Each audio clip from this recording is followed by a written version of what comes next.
आज प्रसंग होची डुबन द्वारा धर्म परिवर्तन करा जाए कि आज सत्य समाचार 28 अध्याय में आसीचु डुबन द्वारा धर्म परिवर्तन करा जाए कि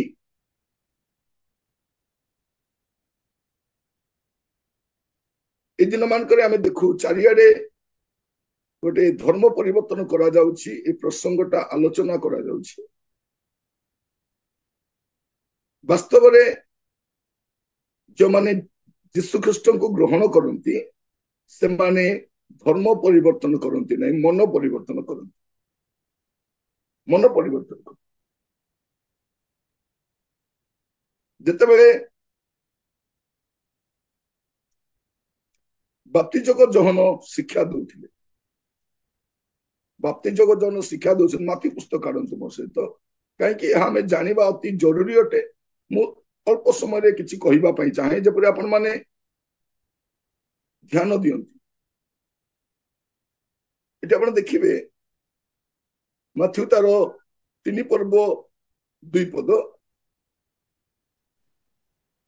मन परिवर्तन कर कारण स्वर्ग राज्य सन्निकट लिखा जाउछि मन परिवर्तन करो कौन परिवर्तन करो मन परिवर्तन करो आ कहती जे यीशु कुआडे ख्रिस्टियन धर्मर प्रवर्तक से ख्रिस्टियन धर्म स्थापन करने आसी ख्रिस्टियन धर्मर से आरंभ करथिले यीशु कौन कहउछंती माथ्यू तार 4 पर्व 17 पद ସେହି ସମୟଠାରୁ ଯୀଶୁ ଘୋଷଣା କରିବାକୁ ଆରମ୍ଭ କରି କହିବାକୁ ଲାଗିଲେ ମନ ପରିବର୍ତ୍ତନ କର କାରଣ ସ୍ୱର୍ଗ ରାଜ୍ୟ ସନ୍ନିକଟ। ଏଠି ପ୍ରଭୁ ଯୀଶୁ ଖ୍ରୀଷ୍ଟ କହୁଛନ୍ତି ମନ ପରିବର୍ତ୍ତନ କର ଯୀଶୁ ନିଜେ ବି କହୁନାହାନ୍ତି ଧର୍ମ ପରିବର୍ତ୍ତନ କର ଆପଣ ଯଦି ଦେଖିବେ ବାପ୍ତିଜକ ଜହନ ଯୋଉ କଥା କହୁଛନ୍ତି ମନ ପରିବର୍ତ୍ତନ କର ସ୍ୱର୍ଗ ରାଜ୍ୟ ସନ୍ନିକଟ तार 5 पद 6 पद 7 पद पढ़िबे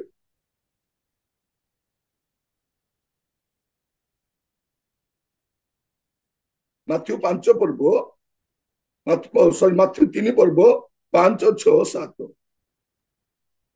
ଯେତେବେଳେ ଜେରୁସାଲମ ଓ ସମଗ୍ର ଜିହୁଦା ପ୍ରଦେଶ ପୁଣି ଜର୍ଦ୍ଦନ ନିକଟବର୍ତ୍ତୀ ସମସ୍ତ ଅଞ୍ଚଳର ଲୋକମାନେ ବାହାରି ତାଙ୍କ ନିକଟକୁ ଆସିବାକୁ ଲାଗିଲେ ଆଉ ଆପଣା ଆପଣା ପାପ ସ୍ୱୀକାର କରି ତାଙ୍କ ଦ୍ୱାରା ଜର୍ଦ୍ଦନ ନଦୀରେ ବାପ୍ତିଜିତ ହେଲେ କିନ୍ତୁ ଫାରୁସି ଓ ସାଦୁକୀ ମାନଙ୍କ ମଧ୍ୟରୁ ଅନେକେ ବାପ୍ତିସ୍ମ ନିମନ୍ତେ ଆସୁଅଛନ୍ତି ଏହା ଦେଖି ସେ ସେମାନଙ୍କୁ କହିଲେ ରେ କାଳସର୍ପର ବଂଶ ଆଗାମୀ କ୍ରୋଧରୁ ପଳାୟନ କରିବା ନିମନ୍ତେ କିଏ ତୁମମାନଙ୍କୁ ଚେତନା ଦେଲା।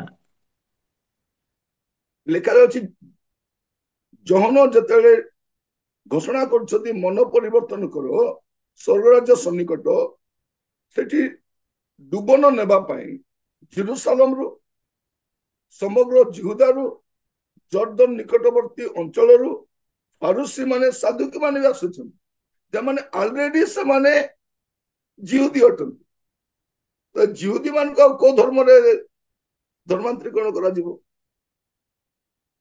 लेखा जाउछि कोन आपण आपण पाप स्वीकार करी जल रे बाप्तिस्म हो त माने एटा कोन डुबन द्वारा धर्म परिवर्तन करा जाय नाही डुबन धर्म परिवर्तन चिन्ह नुहे डुबन नाम परिवर्तन चिन्ह नुहे डुबन जाति परिवर्तन चिन्ह नुहे एहा आभ्यंतरीण परिवर्तन रो बाह्य प्रकाशन अटे जने लोकर जीवन परिवर्तन हैला परे जने लोकर स्वभाव परिवर्तन हैला परे तर चरित्र परिवर्तन हैला परे से प्रकाश्य रे कोन करे डुबननी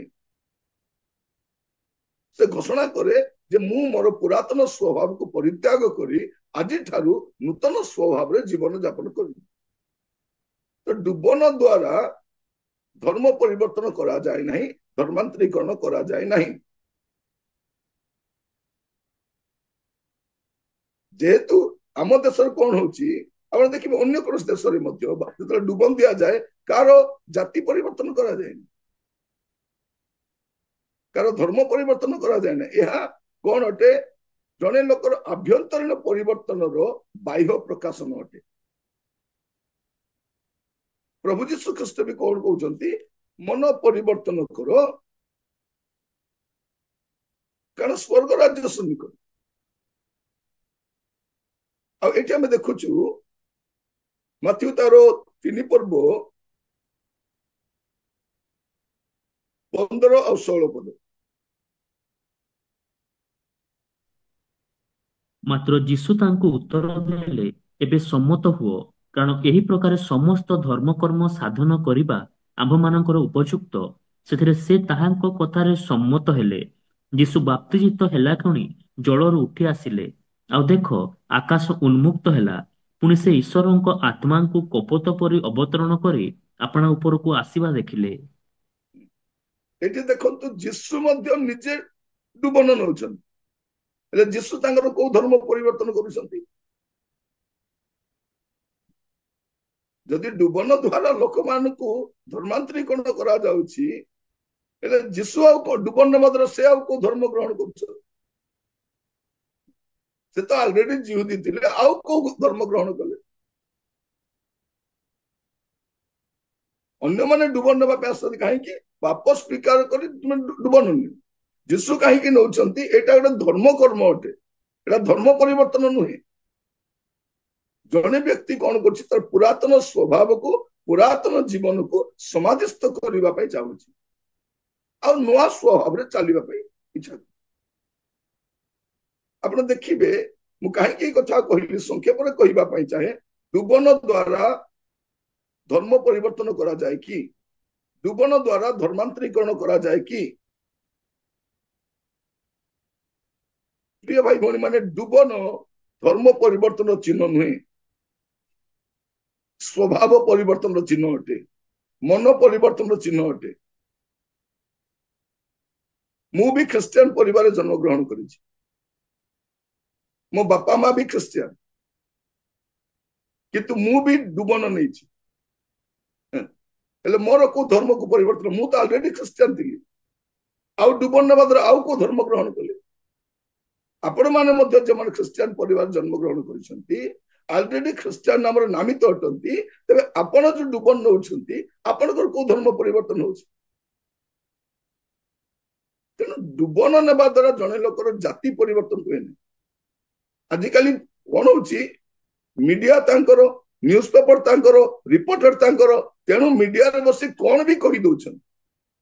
ଯଦି ଆମର ବି 10ଟା ମିଡିଆ ଥାନ୍ତା, 10ଟା ନ୍ୟୁଜ ପେପର ଚ୍ୟାନେଲ ଥାନ୍ତା, ଆଉ 10ଟା ଆମର ସାମ୍ବାଦିକ ଥାନ୍ତେ, ଆମ ଲୋକ ମଧ୍ୟ ଗୋଟେ ଚ୍ୟାନେଲ ଖୋଲି କହିପାରିଥାନ୍ତେ ଯେ ଏଇଟା ଧର୍ମ ପରିବର୍ତ୍ତନ ଚିହ୍ନ ନୁହେଁ। ଡୁବନ ଦ୍ୱାରା ଲୋକଙ୍କୁ ଧର୍ମ ପରିବର୍ତ୍ତନ କରାଯାଏନି, ଏହା ସେ ଅଲରେଡି ପରିବର୍ତ୍ତନ ହେଇଛି,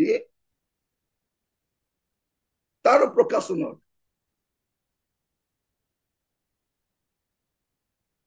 ଆପଣ ଦେଖିବେ ମାର୍କ 16:16 ବି ପଢି ଦିଅନ୍ତୁ।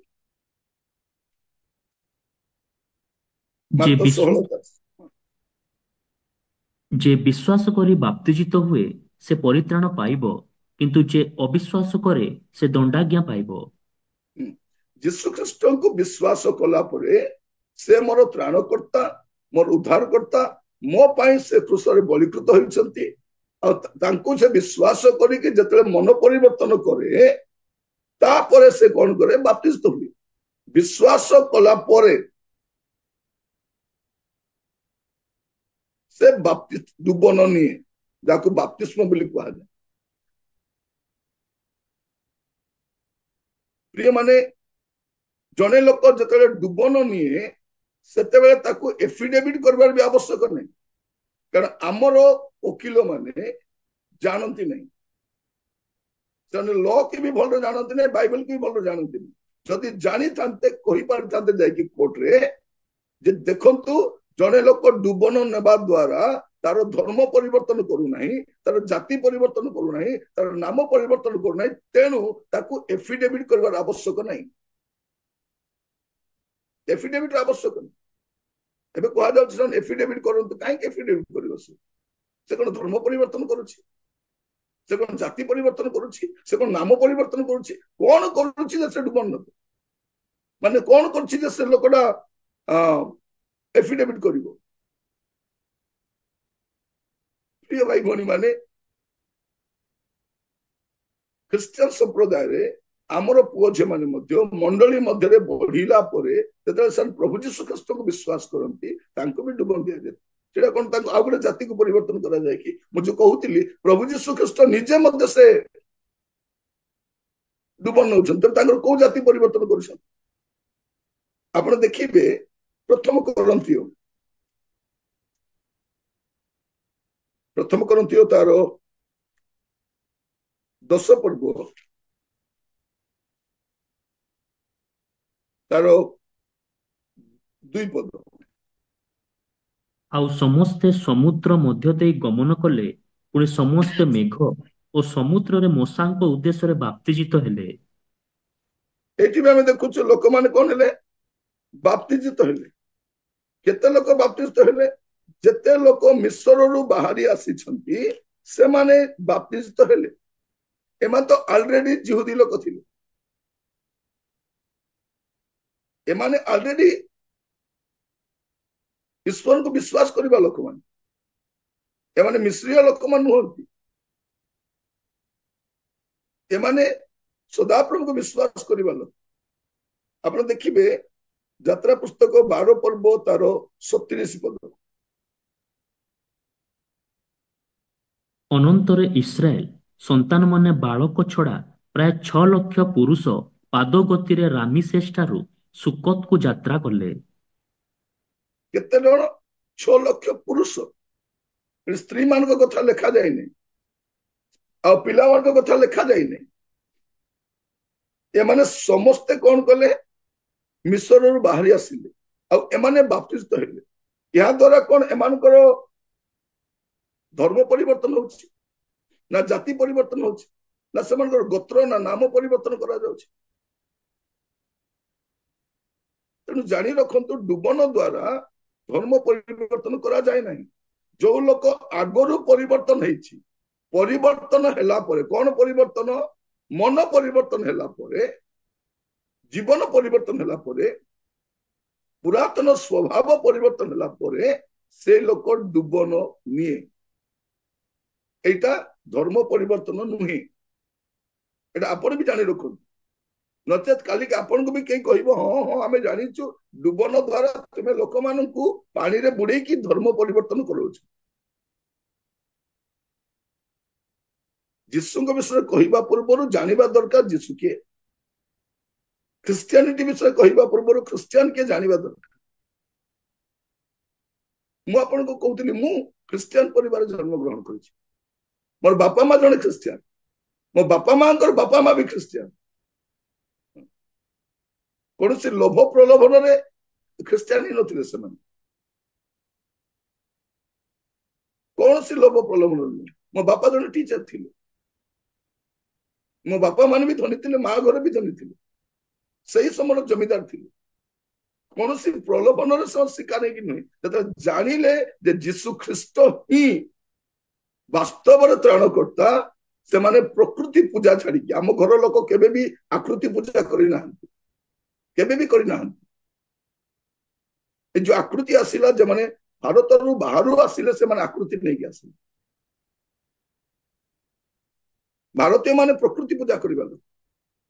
ଆମ ଘରେ କୌଣସି ଦେବଦେବୀର ମୂର୍ତ୍ତି କେବେ ବି ଦେଖାଯାଇନି, ନହେଲେ ଛୋଟିଆ ଜିନିଷ ବି ରହିବା କଥା ଗଲେ କିଛି ନାହିଁ। ମୁଁ ଖ୍ରୀଷ୍ଟିଆନ ପରିବାରରେ ଜନ୍ମଗ୍ରହଣ କରିଥିଲେ ମଧ୍ୟ ମୁଁ ଡୁବନ ବାପ୍ତିସ୍ମ ନେଇଛି। ତା ଦ୍ୱାରା କଣ ମୋର ମୋର ଧର୍ମ ପରିବର୍ତ୍ତନ ହେଇଛି? ମୋର ଯୋଉ ନାମ ସେଇ ନାମ ଅଛି, ମୋ ବାପାଙ୍କ ନାମ ଯାହା ତାହା ଅଛି। ମୁଁ ଖ୍ରୀଷ୍ଟିଆନର ଖ୍ରୀଷ୍ଟିଆନ ଅଛି, ଆଉ କିଛି ହେଇନାହିଁ। ତେଣୁ ଜଣେ ଲୋକ ସେ ଖ୍ରୀଷ୍ଟିଆନ ପରିବାର ହଉ ବା ଅଣଖ୍ରୀଷ୍ଟିଆନ ପରିବାର ହଉ, କୋଉ ଜାତି ବା କୋଉ ଧର୍ମର ହଉ, ଯେତେବେଳେ ସେ ଯୀଶୁକୁ ଗ୍ରହଣ କରୁଛି, ମୁଁ ପୁଣି କହି ରଖେ, ଯୀଶୁକୁ ଗ୍ରହଣ କରିବା ଦ୍ୱାରା ଜଣେ ଲୋକର ଧର୍ମ ପରିବର୍ତ୍ତନ ହୁଏ ନାହିଁ, ମନ ପରିବର୍ତ୍ତନ ହୁଏ। ତାର ଜୀବନ ପରିବର୍ତ୍ତନ, ସ୍ୱଭାବ ପରିବର୍ତ୍ତନ ହୁଏ। ତାପରେ ସେ ପ୍ରକାଶରେ ଘୋଷଣା କରେ ଯେ ମୁଁ ଯୀଶୁଙ୍କୁ ବିଶ୍ୱାସ କରୁଛି। ଆଉ ଏଇଟା କଣ? ତାର ଆଭ୍ୟନ୍ତରୀଣ ପରିବର୍ତ୍ତନର ବାହ୍ୟ ପ୍ରକାଶନ ଡୁବନ ଅଟେ। ଆପଣ ମସ୍ତ ଖୋଲନ୍ତୁ ପ୍ରେରିତ ତାର 9 ପର୍ବ, ପ୍ରେରିତ 9 ଅଧ୍ୟାୟ ସେଠି ମଧ୍ୟ ଆପଣ ଦେଖିପାରିବେ ତାର ପ୍ରେରିତ 9 ପର୍ବ ତାର 17-18 ପଦ। ସେଥିରେ ହନନୀୟ ପ୍ରସ୍ଥାନ କରି ସେହି ଗୃହରେ ପ୍ରବେଶ କଲେ, ପୁଣି ତାଙ୍କ ଉପରେ ହସ୍ତାର୍ପଣ କରି କହିଲେ, ସାଉଲ ଭାଇ, ପ୍ରଭୁ ଅର୍ଥାତ୍ ଯେଉଁ ଯୀଶୁ ତୁମ୍ଭର ଆସୁଥିବା ପଥରେ ତୁମ୍ଭକୁ ଦର୍ଶନ ଦେଲେ, ତୁମ୍ଭେ ଯେପରି ଦୃଷ୍ଟିପ୍ରାପ୍ତ ହୁଅ ଓ ପବିତ୍ର ଆତ୍ମାରେ ପରିପୂର୍ଣ୍ଣ ହୁଅ, ଏଥି ନିମନ୍ତେ ସେ ମୋତେ ପ୍ରେରଣ କରିଅଛନ୍ତି। ସେହି କ୍ଷଣି ତାଙ୍କ ଆଖିରୁ କାତି ପରି କଣ ଖସି ପଡ଼ିଲା ଓ ସେ ଦୃଷ୍ଟି ପାଇଲେ। ପୁଣି ସେ ଉଠି ବାପ୍ତିଜିତ ହେଲେ। ଏଠି ଆମେ ଦେଖୁଛୁ ଯେ ପାଉଲ ମଧ୍ୟ ସେ ବାପ୍ତିସ୍ତ ହଉଛନ୍ତି। ଅନେକ କୁହନ୍ତି ନାଇଁ ସାଉଲ ପାଉଲ ହେଲେ, ସାଉଲ ପାଉଲ ହେଇନାହାନ୍ତି, ତାଙ୍କ ନାଁ ହିଁ ସାଉଲ ପାଉଲ। ଜିହୁଦୀ ମାନଙ୍କ ଦି ଦିଟା ନାଁ ଥାଏ ଅନେକଙ୍କର, ଯଦି ସିମନ ପିତର, ସେମିତି ଇଏ ହଉଛନ୍ତି ସାଉଲ ପାଉଲ। ଏ ଅଲରେଡି ଜଣେ ଜିହୁଦୀ ଲୋକ ଥିଲେ। ସାଧୁ ପାଉଲ ଯାହାକୁ ଆମେ କହୁଛୁ ସାଉଲ ବୋଲିକି, ସେ ଅଲରେଡି କଣ ଥିଲେ? ଜିହୁଦୀ ଲୋକ ଥିଲେ। ସେ ଡୁବନ ନେବା ଦ୍ୱାରା ଆଉ କୋଉ ଧର୍ମକୁ ଗ୍ରହଣ କରୁଛନ୍ତି କି? ସେ ତାଙ୍କର ଧର୍ମ ପରିବର୍ତ୍ତନ ନୁହେଁ, ଯୀଶୁଙ୍କୁ ଗ୍ରହଣ କଲା ପରେ ତ୍ରାଣକର୍ତ୍ତା ଭାବରେ ସେ ଆଗରୁ ନିଜକୁ ବହୁତ ପଣ୍ଡିତ, ବହୁତ ଜ୍ଞାନୀ, ବହୁତ ଧାର୍ମିକ ମନେ କରୁଥିଲେ। ସେ କଣ ବୋଲି କହୁଛନ୍ତି? ଫିଲିପିଓ ପୁସ୍ତକ ଖୋଲନ୍ତୁ। ମୁଁ କାହିଁକି ଏ ପ୍ରସଙ୍ଗରେ କହୁଛି ଯେ ଡୁବନ ଦ୍ୱାରା ଧର୍ମ ପରିବର୍ତ୍ତନ କରାଯାଏ ନାହିଁ। ଏହା ଧର୍ମ ପରିବର୍ତ୍ତନର ଚିହ୍ନ ନୁହଁ, ଏହା ମନ ପରିବର୍ତ୍ତନର ଚିହ୍ନ ଅଟେ। ଫିଲିପିଓ 3 ପର୍ବ 5 ପଦ ଆଉ 6 ପଦ। ମୁଁ ଅଷ୍ଟମ ଦିନରେ ସୁନ୍ନତ ପ୍ରାପ୍ତ ଇସ୍ରାଏଲ ବଂଶଜାତ ବିନ୍ୟାମିନ ଗୋଷ୍ଠୀୟ ଏବ୍ରିୟ ରକ୍ତଜାତ ଜଣେ ଏବ୍ରିୟ, ବ୍ୟବସ୍ଥା ପାଳନ ସମ୍ବନ୍ଧରେ ଜଣେ ଫାରୁସୀ, ଉଦ୍ଯୋଗ ସମ୍ବନ୍ଧରେ ମଣ୍ଡଳୀର ଜଣେ ତାଡ଼ନାକାରୀ, ପୁଣି ବ୍ୟବସ୍ଥାଗତ ଧାର୍ମିକତା ସମ୍ବନ୍ଧରେ ନିର୍ଦ୍ଦୋଷ ଦେଖାଯାଇଥିଲି। ଇଏ କଣ କହୁଛନ୍ତି? ମୁଁ ଅଷ୍ଟମ ଦିନର ସୁନ୍ନତ, ପ୍ରଭୁ ଯୀଶୁ ଖ୍ରୀଷ୍ଟ ମଧ୍ୟ ଅଷ୍ଟମ ଦିନର ସୁନ୍ନତ ହେଇଥିଲେ। ସେ ମଧ୍ୟ କଣ କରୁଛନ୍ତି? ଡୁବନ ନଉଛନ୍ତି। ଇଏ ମଧ୍ୟ ଅଷ୍ଟମ ଦିନ ସୁନ୍ନତ, ଇଏ ବି ଡୁବନ ନଉଛନ୍ତି। ଇଏ କହୁଛନ୍ତି ମୁଁ ଇସ୍ରାଏଲ ବଂଶଜାତ ବିନ୍ୟାମିନ ଗୋଷ୍ଠୀୟ ଏବ୍ରିୟ ରକ୍ତଜାତ ଜଣେ ଏବ୍ରିୟ, ବ୍ୟବସ୍ଥା ପାଳନ ଜଣେ ଫାରୁସୀ, ଉଦ୍ଯୋଗ ସମ୍ବନ୍ଧରେ ମଣ୍ଡଳ ତାଡ଼ନକାରୀ, ବ୍ୟବସ୍ଥାଗତ ଧାର୍ମିକତା ସମ୍ବନ୍ଧରେ ନିର୍ଦ୍ଦୋଷ ଦେଖାଯାଇଥିଲି।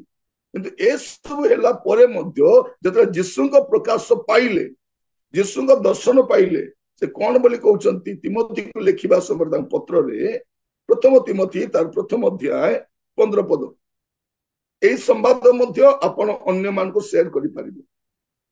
କାହିଁକି ଦିନମାନଙ୍କ ଲୋକ କଣ କହୁଛନ୍ତି ଯେ ଖ୍ରୀଷ୍ଟିଆନ ମାନେ ବା ପାଳକ ପ୍ରଚାରକ ମାନେ, ମିଶନାରୀ ମାନେ କଣ କରୁଛନ୍ତି? ଲୋକମାନଙ୍କୁ ଡୁବନ ଦେଇକି ଧର୍ମ ପରିବର୍ତ୍ତନ କରାଉଛନ୍ତି, ଧର୍ମାନ୍ତରୀକରଣ କରାଉଛନ୍ତି। ଏହା ଧର୍ମ ପରିବର୍ତ୍ତନ ଚିହ୍ନ ନୁହଁ। ସେମାନେ ବି ଜାଣିବା ଦରକାର। ଯଦି କେହି କାଲିକି ଯୀଶୁକୁ ଗ୍ରହଣ କରୁଛି, ସେ ଡୁବନ ନେବା ପାଇଁ ପଶ୍ଚାତପଦ ହେବା କଥା ନୁହଁ। ଆଉ ଏଫିଡେଭିଟ ମଧ୍ୟ ଆବଶ୍ୟକ ନୁହଁ। ମୁଁ ତ କହୁଛି ଆମର ଖ୍ରୀଷ୍ଟିଆନ ଏଡଭୋକେଟ ମାନେ, ତେଣୁ ସିନିୟର ଏଡଭୋକେଟ ମାନେ, ସେମାନେ କୋର୍ଟକୁ ଯାଇ କୁହନ୍ତୁ, ଆଜ୍ଞା ଆମେ କନଭର୍ସନ କରୁନାହୁଁ ରିଲିଜିୟନର, ଡୁବନ ଦ୍ୱାରା ସେଥିପାଇଁ ଏଫିଡେଭିଟ ଦରକାର ନାହିଁ ବୋଲିକରି ପିଟିସନ ପକାଇବା ଦରକାର। ସେମାନେ ବି ଜାଣିବା ଦରକାର, କାରଣ ଜଜ ମାନେ ବହୁତ ପାଠ ପଢିଛନ୍ତି କିନ୍ତୁ ବାଇବଲର ସତ୍ୟତା ଜାଣନ୍ତିନି। ତେଣୁ ହୁଏତ ବାକି ଜାଗତିକ ଲ ବିଷୟରେ ପରିପକ୍ୱ ଅଟନ୍ତି,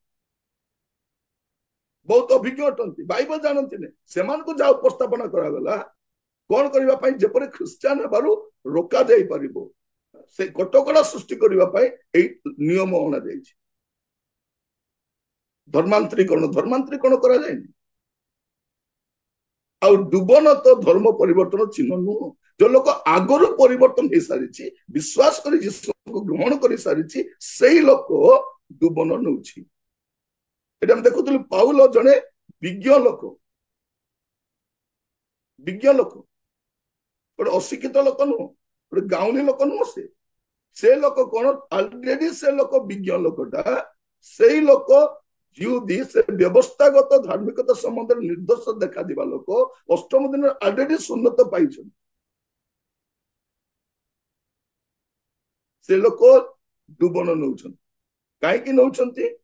1 ତିମୋଥୀ 1ମ ଅଧ୍ୟାୟ ତାର 15 ପଦ, ପାପୀମାନଙ୍କୁ ପରିତ୍ରାଣ କରିବା ନିମନ୍ତେ ଖ୍ରୀଷ୍ଟ ଯୀଶୁ ଯେ ଜଗତରେ ଅବତୀର୍ଣ୍ଣ ହେଲେ, ଏହି ବାକ୍ୟ ବିଶ୍ୱାସ ଓ ସର୍ବତ ଭାବେ ଗ୍ରହଣଯୋଗ୍ୟ, ସେହି ପାପୀମାନଙ୍କ ମଧ୍ୟରେ ମୁଁ ପ୍ରଧାନ। କଣ ଯେତେବେଳେ ଜଣେ ଲୋକ ମୁଁ ପାପୀ ବୋଲି ଜାଣିନିଏ ଯେ ମୁଁ ଜଣେ ପାପୀ ଆଉ ମତେ ପରିତ୍ରାଣ କରିବା ନିମନ୍ତେ ଯୀଶୁ ଖ୍ରୀଷ୍ଟ ଜଗତରେ ଅବତୀର୍ଣ୍ଣ ହେଲେ, ସେ ଜଗତକୁ ଆସିଲେ, ସେ ଥିଲେ ପାଇଁ ଆସିଲେ। ପ୍ରଭୁ ଯୀଶୁ ଖ୍ରୀଷ୍ଟ 2000 ବର୍ଷର ନୁହନ୍ତି, ସେ ଜନ୍ମ ହେବାରୁ ନାହାନ୍ତି, ସେ ଥିବାରୁ ଜନ୍ମ ହେଇଛନ୍ତି, ସେ ଆସିଅଛନ୍ତି ମାନବର ପରିତ୍ରାଣ ନିମନ୍ତେ। ଲେଖା ଯାଉଛି କଣ? ପାପୀ ମାନଙ୍କୁ ପରିତ୍ରାଣ କରିବା ନିମନ୍ତେ, ଯେତେ ଜଣ ପାପ କରିଛନ୍ତି ପାପୀ ମାନଙ୍କୁ ପରିତ୍ରାଣ କରିବା ନିମନ୍ତେ ଖ୍ରୀଷ୍ଟ ଯୀଶୁ ଯେ ଜଗତରେ ଅବତୀର୍ଣ୍ଣ ହେଲେ, ଏହି ବାକ୍ୟ ବିଶ୍ୱାସ ଓ ସର୍ବତ ଭାବେ ଗ୍ରହଣ ଯୋଗ୍ୟ। ସେଇ ପାପୀ ମାନଙ୍କ ମଧ୍ୟରେ ଯିଏ କିନ୍ତୁ ଧାର୍ମିକ ବୋଲି କହୁଥିଲେ, ଜଣେ ଧର୍ମାନ୍ଧ ବ୍ୟକ୍ତି ଯେ ଭାବୁଥିଲେ ମୋର ଏସବୁ ଯଥେଷ୍ଟ ବୋଲିକି, ଯେତେବେଳେ ଯୀଶୁଙ୍କୁ ଜାଣିଲେ ପାପ ସ୍ୱୀକାର କରିକି ସେ କଣ କରୁଛନ୍ତି? ସେ ଜଳରେ ଡୁବନ ନେଉଛନ୍ତି। ତେଣୁ ଯୀଶୁ ବି ଡୁବନ ନେଲେ, ତାଙ୍କର ବି ଧର୍ମ ପରିବର୍ତ୍ତନ ହେଇନାହିଁ। ଏଠି ଆମେ ଦେଖୁଛୁ ଇସ୍ରାଏଲୀୟ ମାନେ ନେଲେ, ସେ ଧର୍ମ ପରିବର୍ତ୍ତନ ନୁହେଁ, ତେଣୁ ଆଉ କୋଉ ଧର୍ମକୁ ପରିବର୍ତ୍ତନ ନେବେ? ଏଠି ଦେଖୁଛୁ ପାଉଲ ମଧ୍ୟ ଡୁବନ ନେଲେ। ଇଏ ମଧ୍ୟ ମୋର ପ୍ରିୟ ଭାଇ ଭଉଣୀ ମାନେ, ପ୍ରଭୁ ଆଜି ଆମମାନଙ୍କୁ ତାଙ୍କର ବାକ୍ୟ ଜରିଆରେ ସେ କଥା ହଉଛନ୍ତି। ଆମେ ଜାଣି ରଖୁ ଏହା କଣ ଅଟେ? ଏହା ଧର୍ମ ପରିବର୍ତ୍ତନର ଚିହ୍ନ ନୁହେଁ, ଧର୍ମ ପରିବର୍ତ୍ତନ ଚିହ୍ନ ନୁହେଁ। ପ୍ରଭୁ ଆଜି ତାଙ୍କର ବାକ୍ୟ ଦ୍ଵାରା ଆମମାନଙ୍କ ସହିତ କଥା ହଉଛନ୍ତି, ଆମମାନଙ୍କୁ ସୁଶିକ୍ଷିତ କରାଉଛନ୍ତି। ଆପଣ ଯଦି ଦେଖିବେ, ଇଥିଓପିଆରୁ ଜଣେ ଲୋକ ଯାଉଥିଲେ ରାସ୍ତାରେ, ଆପଣ ପ୍ରେରିତ 8 ପର୍ବ ଦେଖିବେ ତ 27 ପଦ। ସେଥିରେ ସେ ଉଠି ଗମନ କଲେ, ଆଉ ଦେଖ, ଇଥିଓପିଆ ଦେଶୀୟମାନଙ୍କ କାଣ୍ଡାକି ନାମ୍ନୀ ରାଣୀଙ୍କର ଅଧୀନସ୍ଥ ଜଣେ ଉଚ୍ଚପଦ ପ୍ରାପ୍ତ ଇଥିଓପିଆର ନପୁଂସକ, ଯେ ତାଙ୍କ ସମସ୍ତ ଧନ ଭଣ୍ଡାରର ବ୍ୟବର୍ତ୍ତା ଥିଲେ, ସେ ପୂଜା କରିବା ନିମନ୍ତେ ଜେରୁସାଲମକୁ ଆସିଥିଲେ। ସେ ଆସିଥିଲେ, ତାପରେ ସେ କଣ ଗଲା ବେଳେ ସେ ଶାସ୍ତ୍ର ପାଠ କରୁଛନ୍ତି, କିଛି ବୁଝି ପାରୁନାହାନ୍ତି। ତାଙ୍କୁ ଯାଇକି ରାସ୍ତାରେ ଫିଲିପ ବୁଝେଇ ଦଉଛନ୍ତି। ବୁଝେଇଲା ପରେ ସେ କଣ ବୋଲି କହୁଛନ୍ତି? ଆପଣ ଦେଖିବେ 36 ପଦ ଆଉ 37 ପଦ। ଆଉ ସେମାନେ ପଥରେ ଯାଉ ଯାଉ କୌଣସି ଗୋଟେ ଜଳାଶୟ ନିକଟରେ ଉପସ୍ଥିତ ହେଲେ। ସେଥିରେ ନପୁଂସକ କହିଲେ, ଏଠାରେ ତ ଜଳ ଅଛି, ମୋର ବାପ୍ତିଜିତ ହେବା ନିମନ୍ତେ କଣ ବାଧା ଅଛି? ଫିଲିପ କହିଲେ, ଆପଣ ସମସ୍ତ ଅନ୍ତଃକରଣ ସହିତ ଯଦି ବିଶ୍ୱାସ କରନ୍ତି ତାହେଲେ ହୋଇପାରେ। ସେଥିରେ ସେ ଉତ୍ତର ଦେଲେ, ଯୀଶୁ ଖ୍ରୀଷ୍ଟ ଯେ ଈଶ୍ୱରଙ୍କ ପୁତ୍ର, ଏହା ମୁଁ ବିଶ୍ୱାସ କରୁଅଛି। ତା ତଳ ପଦ ପଢନ୍ତୁ। ପୁଣି ସେ ରଥ ଠିଆ କରିବାକୁ ଆଜ୍ଞା ଦେଲେ, ଆଉ ଫିଲିପ ଓ ନପୁଂସକ ଉଭୟ ଜଳ ଭିତରକୁ ଓହ୍ଲାଇ ଗଲେ, ଆଉ ଫିଲିପ ତାଙ୍କୁ ବାପ୍ତିସ୍ମ ଦେଲେ। ଏଇଠି ଆମେ ଦେଖୁଛୁ ଏ ଇଥିଓପିଆର ଲୋକର କଣ ସେ ଜିହୁଦୀ ହେଲା କି? ତାର ଧର୍ମ ପରିବର୍ତ୍ତନ ହେଲା କି? ସେ ସେହି ଲୋକ, ସେହି ବ୍ୟକ୍ତି ଯେତେବେଳେ ଯୀଶୁ ଖ୍ରୀଷ୍ଟଙ୍କୁ ଗ୍ରହଣ କଲା, ତାର ତ୍ରାଣକର୍ତ୍ତା ଭାବରେ ସେ ଗ୍ରହଣ କରୁଛି, ତାପରେ ସେ ଡୁବନ ନେଉଛି। ଜଣେ ଲୋକ ଯେତେବେଳେ ଯୀଶୁଙ୍କୁ ଗ୍ରହଣ କରେ, ହୃଦୟରେ ବିଶ୍ୱାସ କରେ, ତାପରେ ସେ ଡୁବନ ନିଏ। ଡୁବନ ଦ୍ଵାରା ଧର୍ମ ପରିବର୍ତ୍ତନ କରାଯାଏ ନାହିଁ, ଏହା ମନ ପରିବର୍ତ୍ତନର ଗୋଟେ ଚିହ୍ନ ଅଟେ। ତାର ପାପ ସ୍ୱୀକାର କଲା ପରେ ସେ ଜଳରେ ଡୁବନ ନିଏ। ଏହା ଧର୍ମ ପରିବର୍ତ୍ତନ ନୁହେଁ, ଏଟା ଧର୍ମାନ୍ତରୀକରଣ ନୁହେଁ। ଏଟା ମୁଁ ବାଇବଲରୁ କହୁଛି, ମୁଁ କୋଉଠୁ ଇଆଡୁ ସିଆଡୁ ବହିକୁ ଚଟି ବହି ଗୁଡାକ ପଢି କହୁନାହିଁ। ଆଜିକାଲି ଆମେ ଦେଖୁଛୁ ଲୋକମାନେ କିଏ କେ ଲେଖିଲା ଚଟି ବହି ଗୁଡାକ ପଢିକି ଆର୍ଗୁମେଣ୍ଟ, ଆଗ ବାଇବଲ ପଢ। ଆଉ ଆମେ ଉତ୍ତର ଦେବା ପାଇଁ ଆମକୁ ମଧ୍ୟ ବାଇବଲ ବାହାରେ ଯିବା ଦରକାର ନାହିଁ। ବାଇବଲ ଯାହା କହୁଛି ମାନବ ଜାତି ଜାଣିବା ଦରକାର। ଯାହା ଲେଖା ଯାଇନାହିଁ, ଲେଖା ଯାଇନି। ଯାହା ଲେଖା ଯାଇଛି ଆମେ ଯେପରି ଜାଣିବୁ ଆଉ ପରିତ୍ରାଣ ପାଇବୁ, ଅନନ୍ତ ଜୀବନ ପାଇବୁ, ସେଇଟା ଲେଖା ହେଇଛି। ମୋର ପ୍ରିୟ ମାନେ, ଯେତେ ଲୋକ ମଧ୍ୟ ଯୁକ୍ତି ତର୍କ କରିବାକୁ ଆସୁଛନ୍ତି, ଆମେ ଦେଖୁଛୁ ତାଙ୍କ ହାତରେ ତାଙ୍କର ଧର୍ମଶାସ୍ତ୍ର ବି ନାହିଁ। ଆଉ ଆମ ଲୋକ ପାଖରେ ବି ଆମ ବାଇବଲ ନାହିଁ। ତମେ ବାଇବଲ ନ ଧରି ଯୀଶୁଙ୍କ ବିଷୟ କଣ କଥା ହବ? ତେଣୁ ଆଜିର ଅଧ୍ୟାୟରେ ମୁଁ କହିବା ପାଇଁ ଚାହେଁ, ଡୁବନ ଦ୍ଵାରା ଧର୍ମ ପରିବର୍ତ୍ତନ କରାଯାଏ କି? ଏବେ ଯେ ଆମେ ଯୋଉ ଦେଖିଛୁ, ଧର୍ମ ପରିବର୍ତ୍ତନ କରାଯାଏ ନାହିଁ।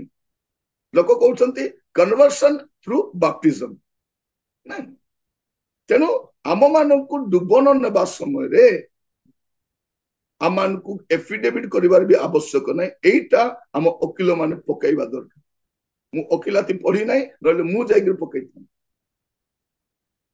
कारण एटा कौन जड़े लोकर धर्म परिवर्तन करूना से डुबन द्वारा जनर धर्म परिवर्तन नाम परिवर्तन जाति परिवर्तन हुए नहीं से सही धर्म रे थाए सही जाति सही नाम थाए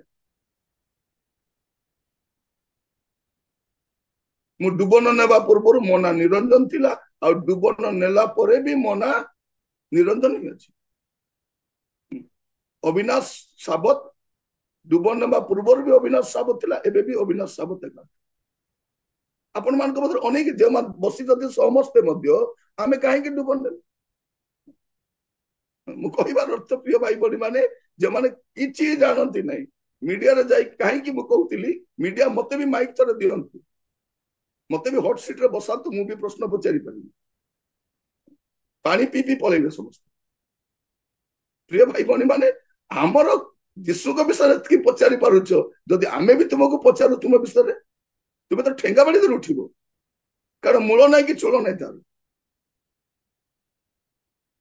अबाग्या कथा गुड़ाक अबांतर कथा गुड़ाक तुम मानुछ आम जो गोटे बाइबल धरिकी आम शिक्षा ग्रहण करुचु जड़े लोक जीशु को ग्रहण कला तार चरित्र परिवर्तन हो स्वभाव परिवर्तन हो चालीचरण परिवर्तन हो उत्तम भाव में जीवन यापन करुटा से देखी सही पार ना चाहूँ कौन आमर निरीह आदिवासी लोक मैंने मद खातु हांडिया खातु बाड़िया पिटा हूँ अशिक्षित था अपाठुआ था आउ जंगल में पड़ी रुहतु एमान इशारा नाचु था यहीटा से चाहूँ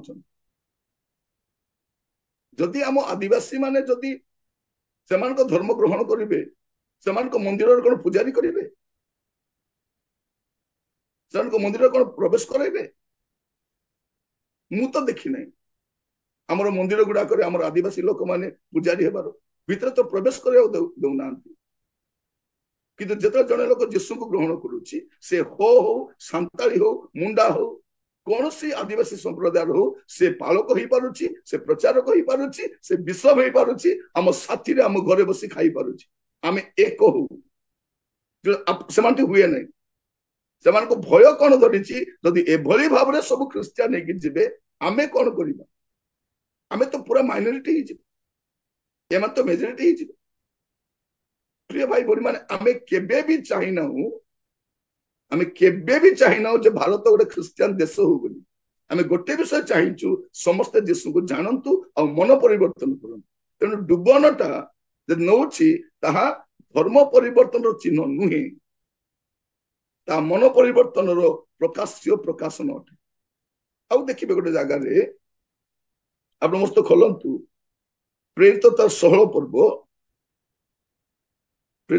पर्व तार 30 पदरु 33 पद पर्यंत आउ सेमानंकु बाहर को आनी कहिले महाशय माने परित्राण पाइबा निमंते मते कोन करिबाकू हेबो सेमाने कहिले प्रभु जीशुंक ठारे विश्वास कर ताहले तुम्बे सपरिवार रे परित्राण पाइबो परे सेमाने तांकू ओ तांको गृह रे थिबा समस्तंकु ईश्वरंक वाक्य कहिले आउ से सेमानंकु रात्रि रो सही घड़ी रे घेनी जाई सेमानंक प्रहार रो क्षत सब धोई देले पुणी से ओ तांकर समस्ते सही क्षणी बाप्तिजित हेले कौन लिखा जाउछि कौन बोली कहउचंती जे महाशय माने मते परित्राण पाइबा पे कौन करिबा पे पड़िबो मोर धर्म परिवर्तन करिबा पे कौन करिबा पे पड़िबो बोली से कहउनांती महाशय माने परित्राण पाइबा निमंते मुक्ति पाइबा निमंते मते कौन करिबा पे पड़िबो से माने कहिले प्रभु यीशु कोठार विषय मामूली लोक नहंती से कारारक्षक अटंती सही समर गोटे हाईली एजुकेटेड ऑफिसर अटंती से कौन कहउचंती परित्राण पाइबा पे मते कौन करिबा खबो से कहले प्रभु यीशु कोठार विश्वास करो ताले तुमे सपरिवार परित्राण पाइबो परे से माने तांको तांकर गृह थिबा समस्त ईश्वर वाक्य कहले आउ से सेमान को रात्रि सही घड़ी रे केनी जाई सेमान को प्रहार क्षत दाग सब धोई देले पुरी से और तांकर समस्त परिवार सही क्षणी ସମସ୍ତେ ସେଇ କ୍ଷଣି ବାପ୍ତିସ୍ତ ହେଲେ। ତା ଦ୍ୱାରା ସେମାନଙ୍କର ଧର୍ମ ପରିବର୍ତ୍ତନ ହେଇନାହିଁ, ସେମାନଙ୍କର ନାମ ପରିବର୍ତ୍ତନ ରାତିରେ କରାଯାଇ ନାହିଁ, ସେମାନଙ୍କର ଜାତି ପରିବର୍ତ୍ତନ କରାଯାଇ ନାହିଁ। ମୋର ପ୍ରିୟ ଭାଇ ଭଉଣୀ ମାନେ, ଡୁବନ ଦ୍ୱାରା ଧର୍ମ ପରିବର୍ତ୍ତନ କରାଯାଏ ନାହିଁ। ଡୁବନ ଧର୍ମ ପରିବର୍ତ୍ତନର ଚିହ୍ନ ନୁହେଁ, ଏହା ମନ ପରିବର୍ତ୍ତନର ପ୍ରକାଶନ ଅଟେ। ଆପଣ ଦେଖିବେ ମତେ ଖୋଲନ୍ତୁ ପ୍ରେରିତ ତାର 2 ପର୍ବ 41 ପଦ।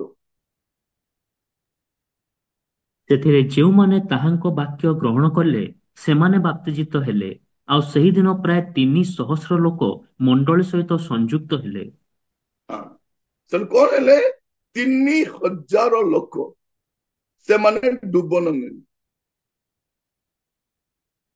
ଯେତେବେଳେ ସେ ଜାଣିଲେ ଯେ ଯୀଶୁ ହିଁ ବାସ୍ତବରେ ତ୍ରାଣକର୍ତ୍ତା, ଯୀଶୁ ହିଁ ମୁକ୍ତିଦାତା ଅଟନ୍ତି, ଯୀଶୁ ଖ୍ରୀଷ୍ଟ ଆମ ପାଇଁ ଜଗତକୁ ଆସିଥିଲେ, ସେ ମୃତ୍ୟୁବରଣ କଲେ, ସେ ସମାଧିସ୍ଥ ହେଲେ, ସେ ପୁନରୁତ୍ଥିତ ହେଲେ, ଏଇ କଥା ଯେତେବେଳେ ସେମାନେ ଜାଣିଲେ ସେଇ ସମୟରେ 3,000 ଲୋକ ବାପ୍ତିସ୍ତ ହେଲେ।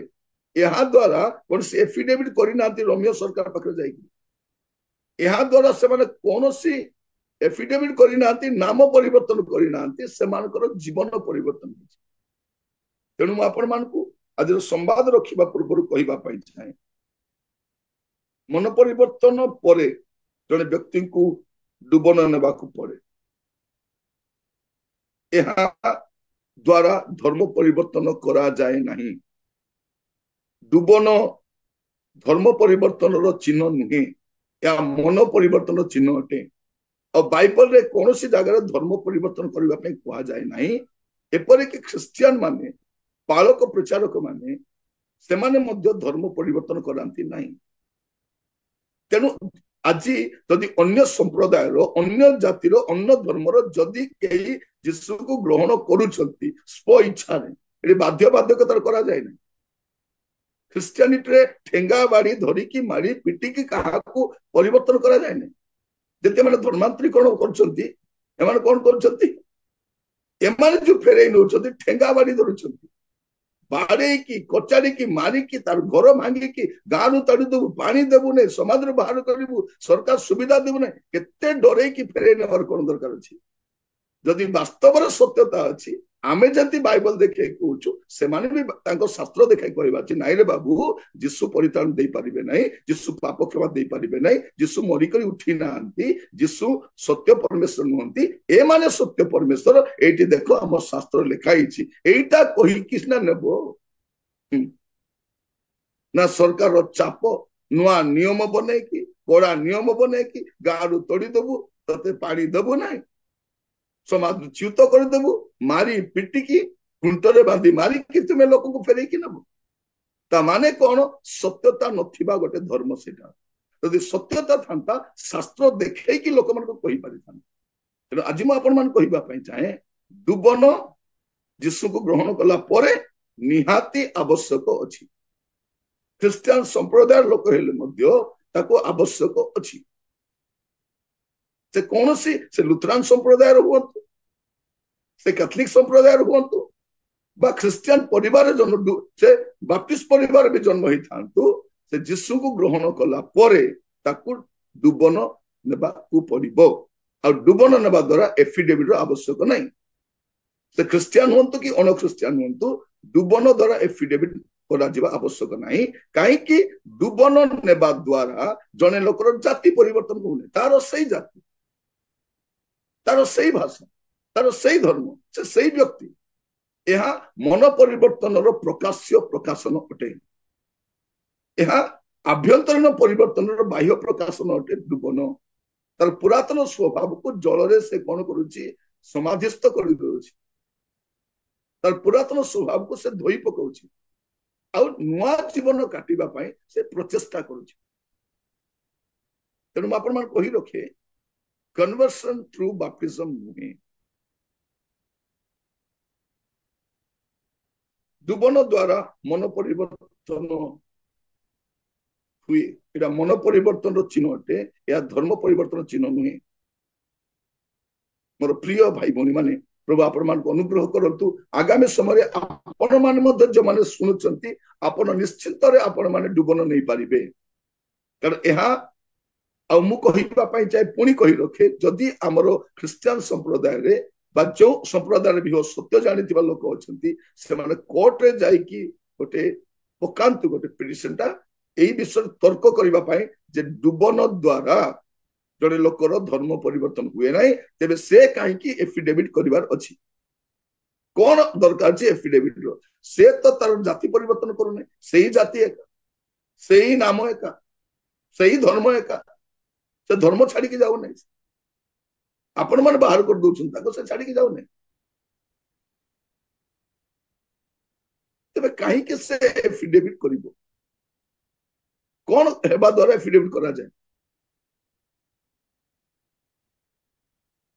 प्रिय भाई भौणी माने प्रभु मान अनुग्रह करंतु पुणी कहि रखे जे डुबन द्वारा धर्म परिवर्तन करा जाए नहीं आसंतु प्रार्थना करी